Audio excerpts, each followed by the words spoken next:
10 a.m. this morning. This meeting is being recorded for minute-taking purposes as well as posting the recording on the proceedings on the agency's website. The meeting is also being live streamed on the Access Health Connecticut website. It is requested that participants introduce themselves every time they speak. Roll call votes will be taken on every action item. This meeting line is for committee members, presenters, ACH staff only. Anyone else should drop off the call and dial the public call-in number, which is 1-860-840-2075. And the conference ID is 423-846-2115 and the number sign. Mr. Chair, would you like me to do the roll call for the committee members? Sure. Thank you. Thomas McNeil. Present. Thank you. Steven Hernandez. Mr. Hernandez. President Marcin, thank you. Thank you. Paul Philpott. Kathleen Holt. I'm here.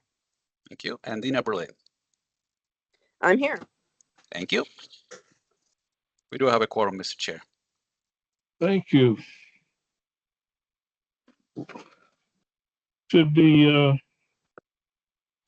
staff present themselves as in attendance?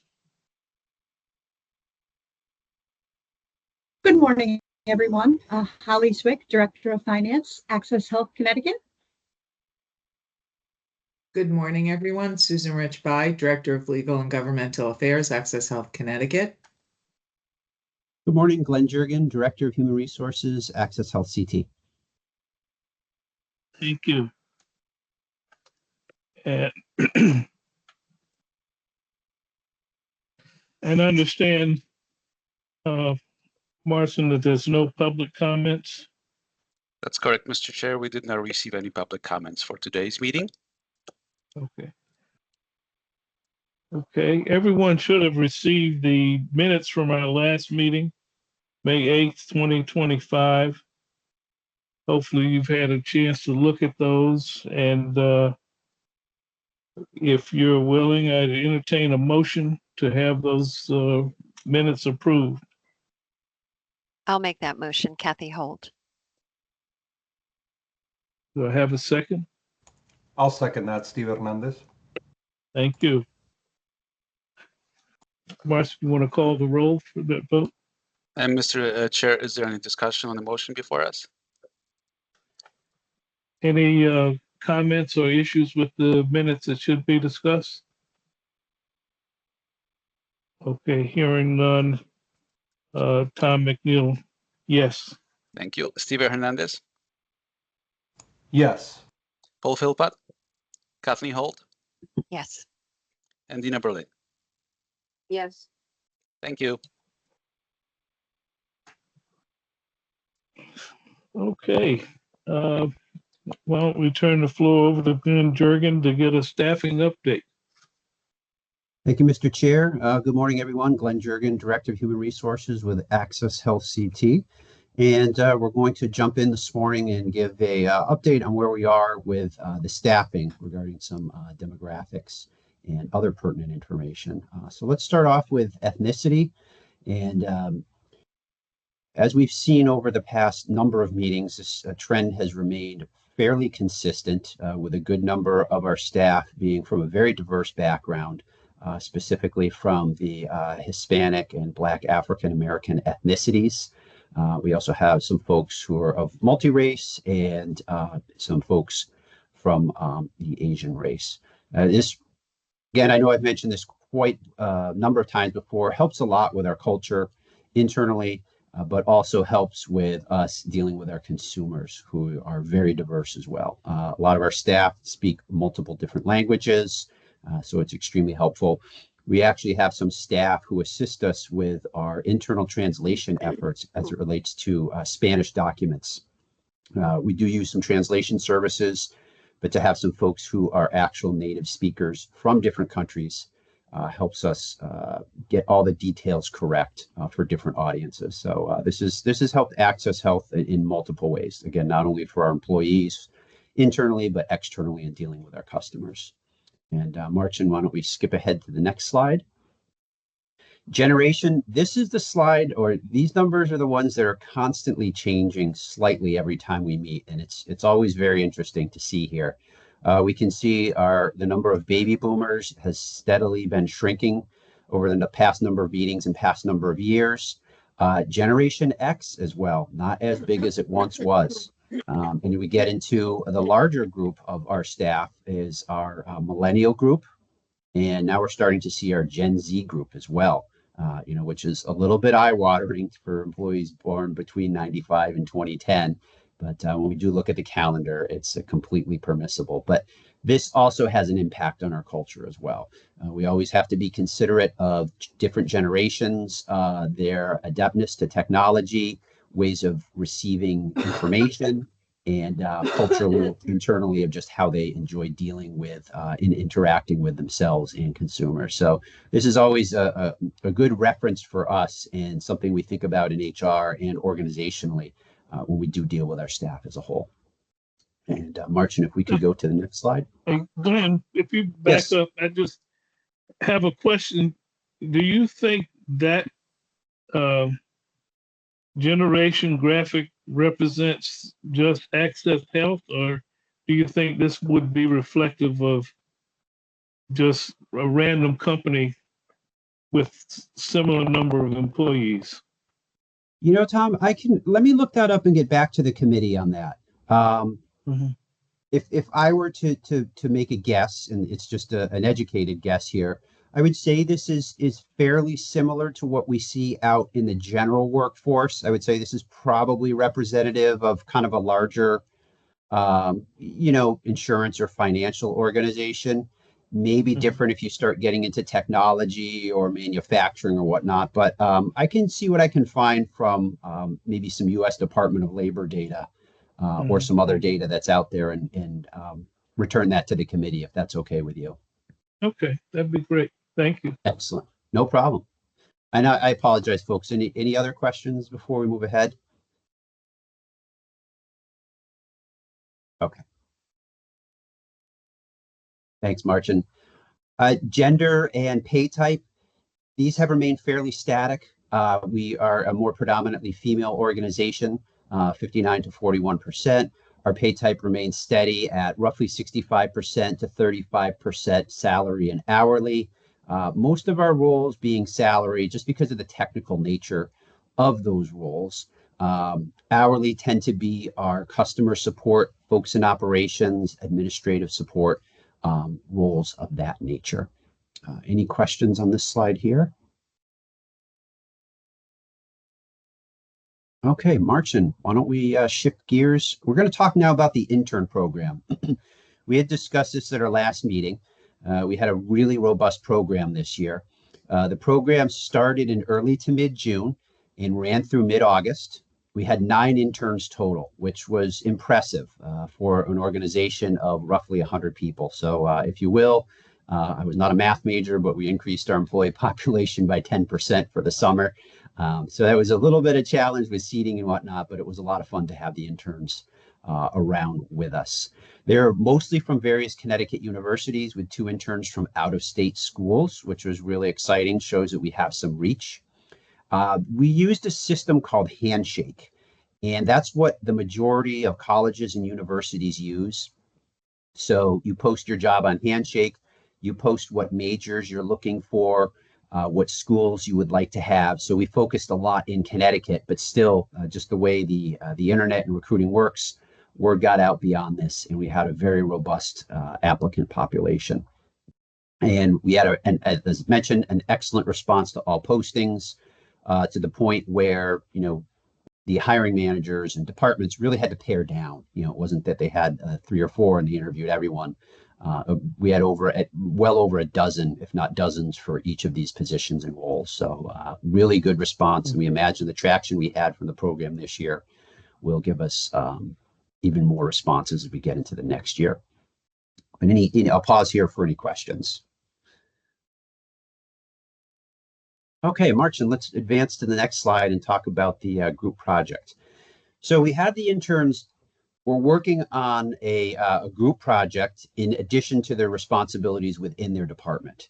So the group project was doing a complete asset tracking and count of all Access Health assets, which turned out to be 1,500 plus items. Again, I mentioned we're 100 people, but if you think about it, you know, there are multiple monitors for every workstation. Everyone has a laptop. There's other technology around the office, hard goods, if you will, the physical assets that we had, tables, chairs, things of that nature, and really some of the nitty gritty stuff as you get into some employees have phones, some iPads. So it was very comprehensive to the point they went down to our storage area in the basement of the building and counted items there. So this was a really good experience for the interns. They came up with a system. They came around the office, basically kind of similar to the scanning guns that we use at the self-checkout and use to categorize some of the items, to read the barcode tags on it. So they made it as efficient as possible. But it was a multi-day operation for them to do this. And they utilized our hybrid schedule quite a bit. They came in on the days where a lot of employees weren't in the office for items that would easily be counted when no one was there, more the physical type of items. So that helped them be efficient.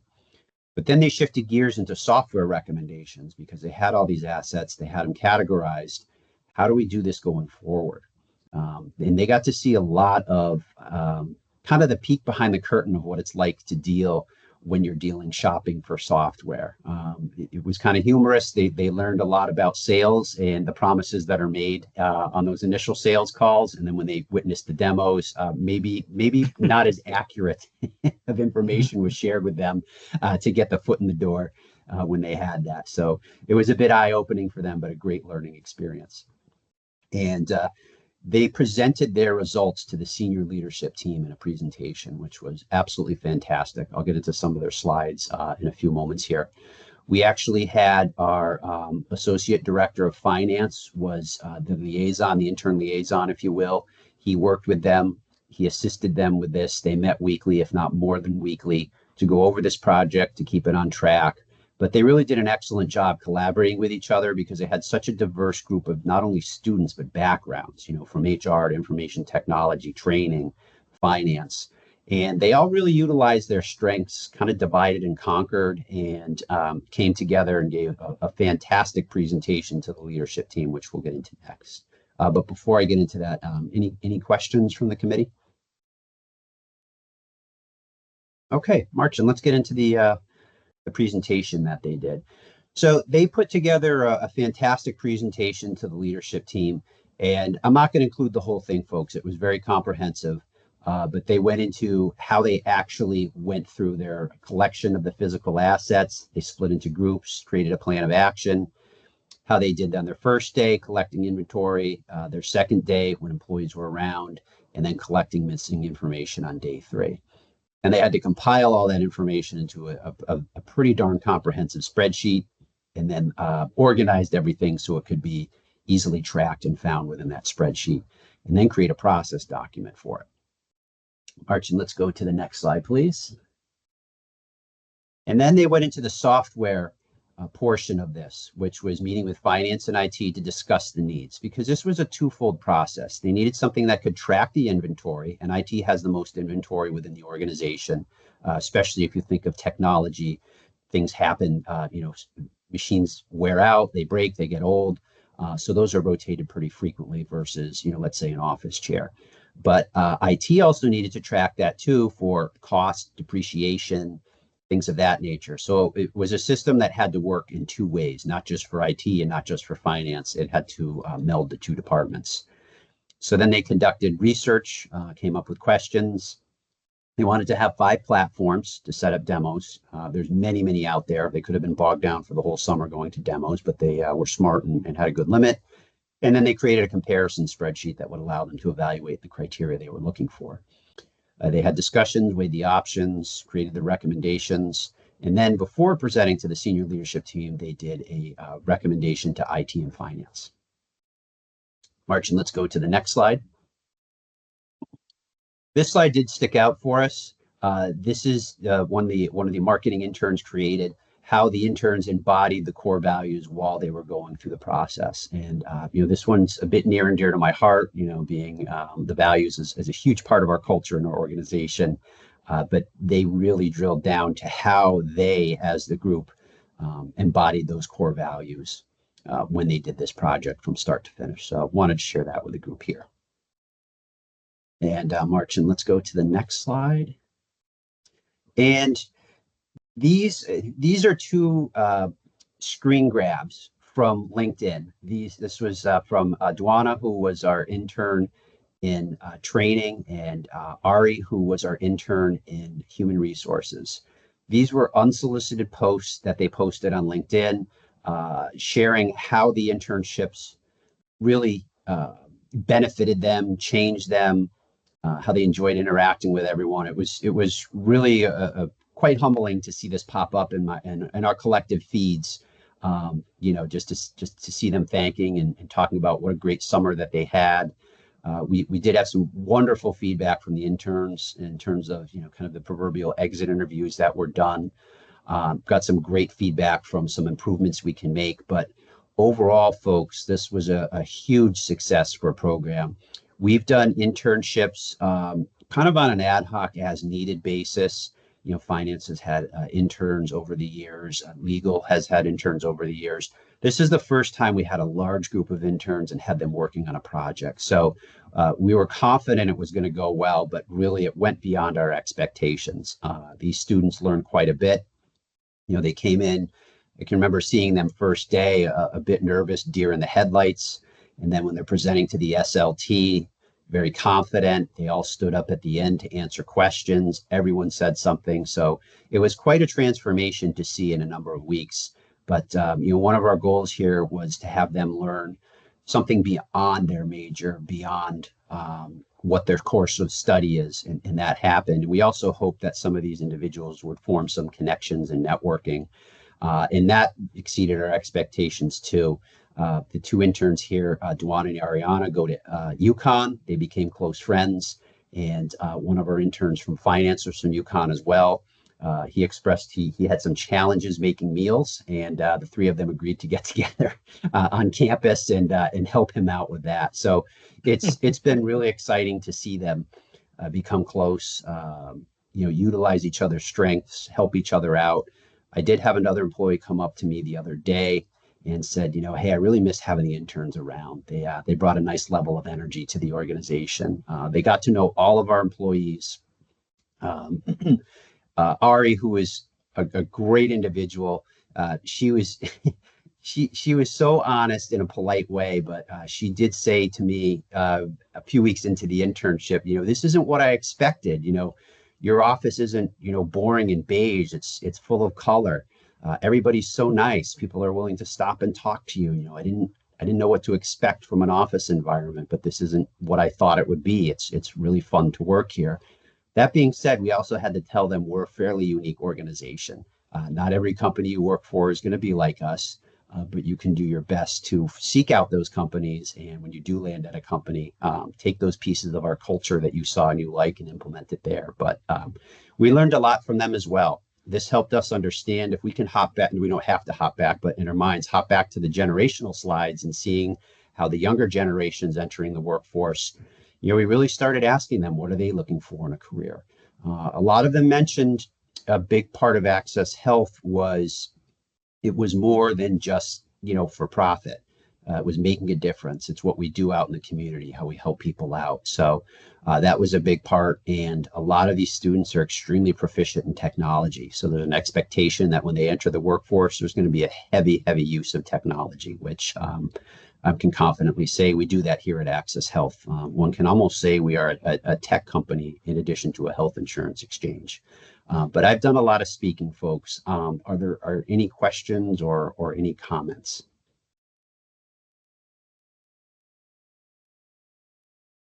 I'm curious, Glenn, did inquire about the staffing coming in on certain days of the week and being work from home on other days. I'm just curious if they found that to be normal, odd, or They were understanding of that, Tom. And I feel the reason behind that was a lot of these students, were in high school or even junior high during the pandemic. So, they could understand the reason and the rationale. They have parents in the workforce too, who are working at various different organizations. So I think to them, this was pretty adaptable. And we were also really upfront about it in the job postings that it required 2 days a week in the office and in the initial phone screening too, making mention of that as well. We just want to make sure that people could actually commute and get to the office those 2 days, especially with the heavy amount of collaboration that this role or the intern's role is required, not only within the departments, but in the project they were working on. okay. Thank you. Absolutely. Any other questions?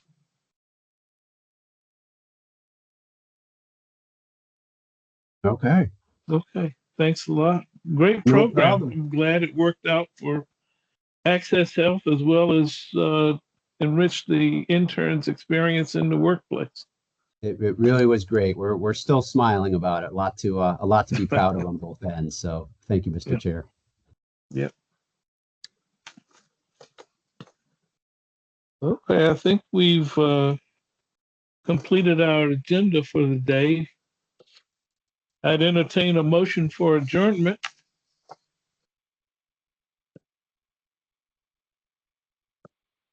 I'll make that motion, Kathy Holt. Thank you, Kathy.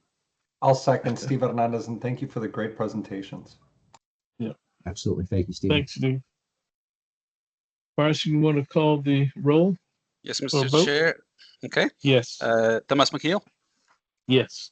Steve Hernandez. Yes. Thank you. Paul Philpott, Kathleen Holt, Yes. Dina Berlin. Yes. Thank you. Okay, thank you. Thank Take you. care, everyone. Mhm. Thank you for your time, folks. Have a great day. Thank you. Bye-bye. You too. Bye, everybody. Bye-bye.